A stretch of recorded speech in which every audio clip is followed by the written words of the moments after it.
कहते हैं महाभारत काल में यहाँ पर एक राजा थे, उन राजा का नाम था विराट। राजा विराट का नगर था, इसलिए इसका नाम क्या पड़ गया? महाभारत काल की कहानी आपको पता है कि कौरवों पांडवों के बीच में खेल खेला गया। खेल में पांडव हार गए, कौरव जीत गए।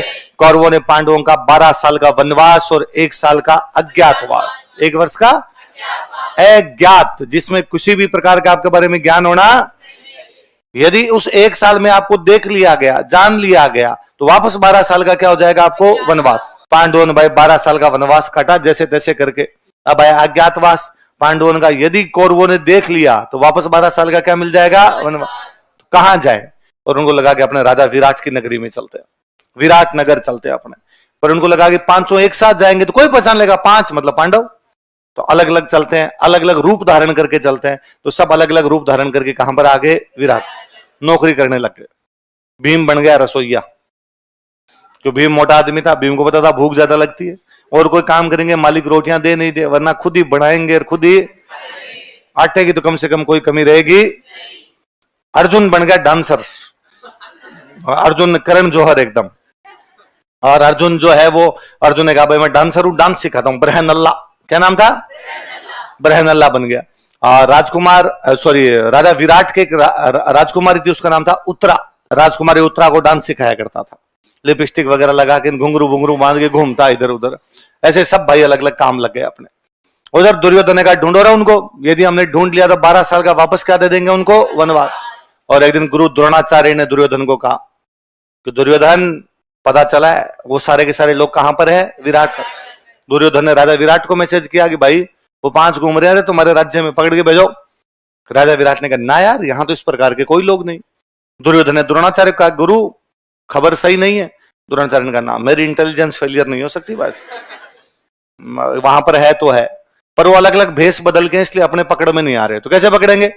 तो द्रोणाचार्य ने कहा काम किया जाए, विराट नगर पर अटैक कर दिया जाए और वहां की गायें लूट ली जाए। क्षत्रिय का पहला काम गायें बचाना, ब्राह्मण बचाना, भूमि की रक्षा करना, महिलाओं को बचाना।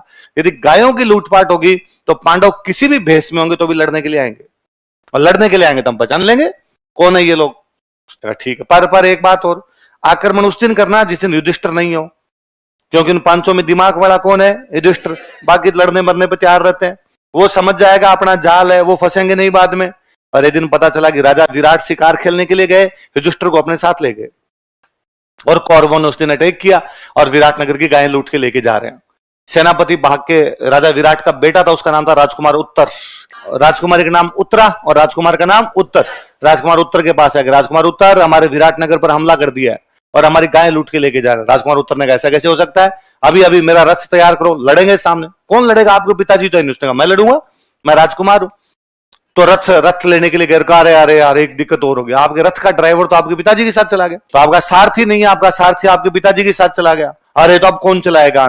द्रौपदी वहीं खड़ी थी। द्रौपदी वहां राजा विराट की जो रानी है उसके महल में काम करती थी, और द्रौपदी ने कहा मैं एक अच्छा ड्राइवर बता सकती हूँ, मैं एक अच्छा सारथी बता सकती हूँ। कौन? जल्दी बताओ फटाफट। कि वो जो तुम्हारी दीदी को डांस सिखाता है, ब्रहनल्ला। राजकुमार उत्तर ने कहा वो जो लिपस्टिक लगा के घूमता रहता है, वो चलाएगा रथ। अरे वो एक दिन बता रहा था, पहले वो किसी राजा के यही काम करता था, बुला उसको। ब्रहनल्ला क्या तुम रथ चला सकते हो? उसने कहा बैठो फटाफट।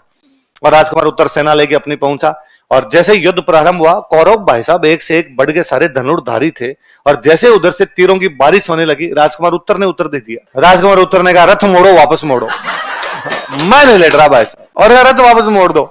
अर्जुन बेटा सारथी, अर्जुन ने कहा नहीं राजकुमार तुम क्षत्रिय हो, तुम्हें लड़ना चाहिए। उसने कहा पंचायती मत कर पूरी जिंदगी डांस किया, तेरे को क्या पता तीर आ रहे भाई साहब।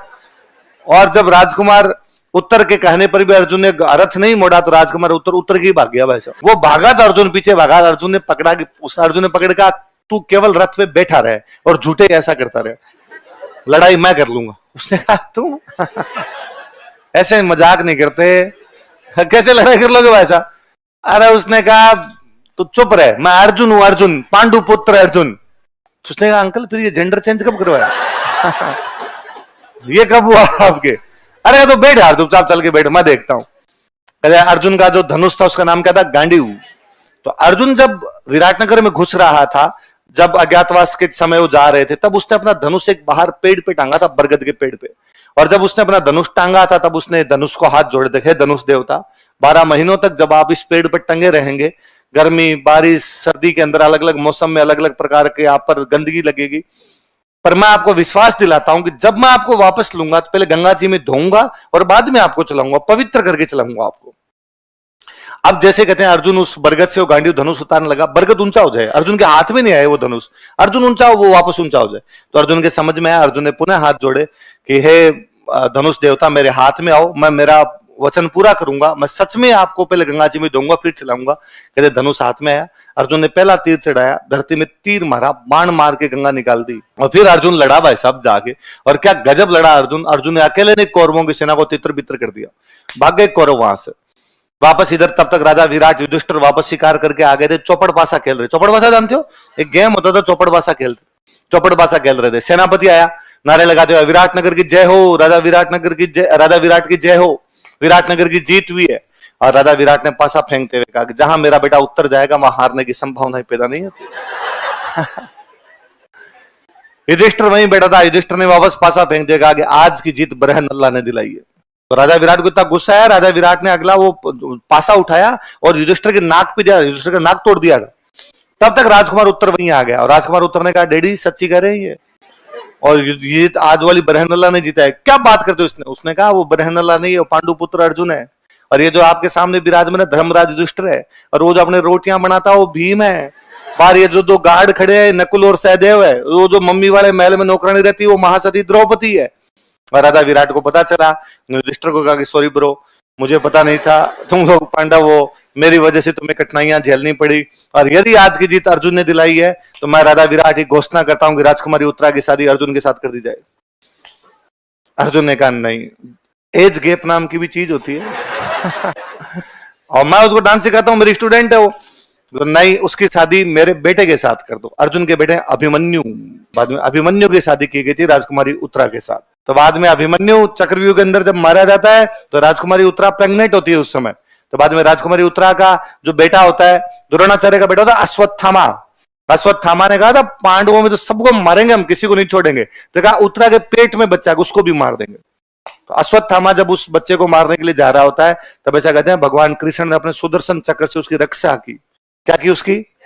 इसलिए वो जब बेटा पैदा हुआ उसका नाम रखा गया परीक्षित, परीक्षित। इसलिए जब महाभारत का युद्ध समाप्त होता है उस युद्ध के बाद में पांडवों ने कहा था हम राजा नहीं बनेंगे, युधिष्ठिर भीमन सब मना कर गए थे, ना यार इतने खून खराबे के बाद राजा कौन बने। तो हस्तिनापुर का जो राजा बनता वो कौन था? तो राजस्थान वालों का भांजा था, है ना, अभिमन्यु मर गया ऐसे नहीं कहते, अभिमन्यु फुंफुस आया अपना, राजस्थान ब्याह रखा था उसका।